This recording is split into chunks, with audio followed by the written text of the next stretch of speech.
Hi friends, good morning. எல்லோரும் எப்படி இருக்கீங்க? காலையில் மணி 5:30. இன்றைக்கி 4:45 எழுந்திருந்துட்டேன். 5 மணிக்கு தான் எழுந்திருப்பேன். 4:45 எழுந்திருந்துட்டேன். அதனால் விளக்கேற்றிட்டு வேலைகளை மடமடன்னு ஆரம்பிச்சிருக்கேன். இருங்க நான் காட்டுறேன்.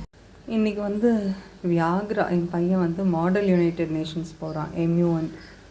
அதனால் அவனுக்கு லஞ்சு அங்கே ஸ்நாக்ஸ் தான் ப்ரொவைட் பண்ணுவாங்க, லஞ்ச் ப்ரொவைட் பண்ண மாட்டாங்க.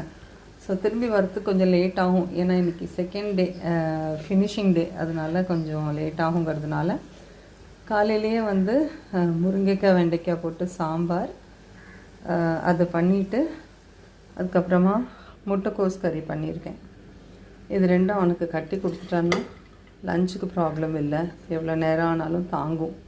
அது தவிர ஸ்நாக்ஸுக்கு கொஞ்சம் பொரி உருண்டை, கொஞ்சம் கியூக்கம்பர், அந்த மாதிரி கொஞ்சம் பிஸ்கெட்ஸ் அந்த மாதிரி கட்டி கொடுத்துருவேன் அப்பப்போ ஸ்நாக்கிங் பண்ணுறதுக்கு. அவங்களும் ஸ்நாக்ஸ் கொடுக்குறாங்க, அதனால் ஸ்நாக்கு நம்ம ஒன்று கொடுத்தா கூட போதும், பிரச்சனை இல்லை. சரியா, நான் பேக் பண்ணும்போது காட்டுறேன். ஹாய் ஃப்ரெண்ட்ஸ், நல்ல சாதத்தை நார்மலாக நம்ம வடிக்கிற மாதிரி, ரொம்ப குழவாகவும் இருக்க தேவையில்லை, நார்மலாக வடிக்கிற மாதிரி வடிச்சிட்டு கொஞ்சம் நல்ல நெய் போட்டுட்டு இந்த சாம்பார் சாதம் அவனுக்கு கட்டுறேங்க. நான் யூஸ்வலி முருங்கைக்காய் மத்தியானம் ஸ்கூலுக்கு கட்டி கொடுக்கும்போது முருங்கைக்காய் போட மாட்டேன். வெண்டைக்காய் கத்திரிக்காய் இருந்தால் மட்டும் போடுவேன். ஏன்னா அவன் கேட்பான், நான் எப்படிமா அதை சாப்பிடுவேன், எப்படியோ கடிச்சு இழுத்து எப்படிமா சாப்பிட முடியும் 4 பேர் முன்னாடி ஸ்கூலில் அப்படிங்கும். அதனால் இந்த பசங்கள்லாம் ஸ்பூனு ஃபோக்லாம் வச்சு சாப்பிட்றதுனால நம்ம இந்த முருங்கைக்காய் மட்டும் கட்டி கொடுக்கறதில்ல, வீட்டுக்கு வந்தால் சாப்பிட்டுக்குவோம். ஸோ நான் இப்போ அதனால என்ன பண்ணுறேன், வெண்டைக்காய் போடுறேன். வெண்டைக்காய்னா நமக்கு சாப்பிட்றதுல எந்த சிரமம் இருக்காது இல்லையா? அதனால் கிவிங் ஹிம் வெண்டைக்காய். இவனை சொல்லவே வேணாம், எங்கள் ஹஸ்பண்டே முருங்கைக்காய் ஆஃபீஸ்க்கு வச்சு கொடுத்தேன்னா,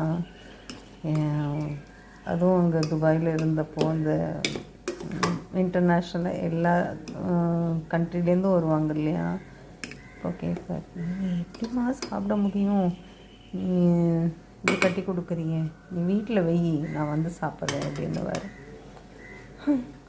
இருந்த இடத்துக்கு இருந்த மாதிரி அடாப்ட் பண்ணிக்கிறது தானே லைஃப் இல்லையா, என்ன செய்கிறது.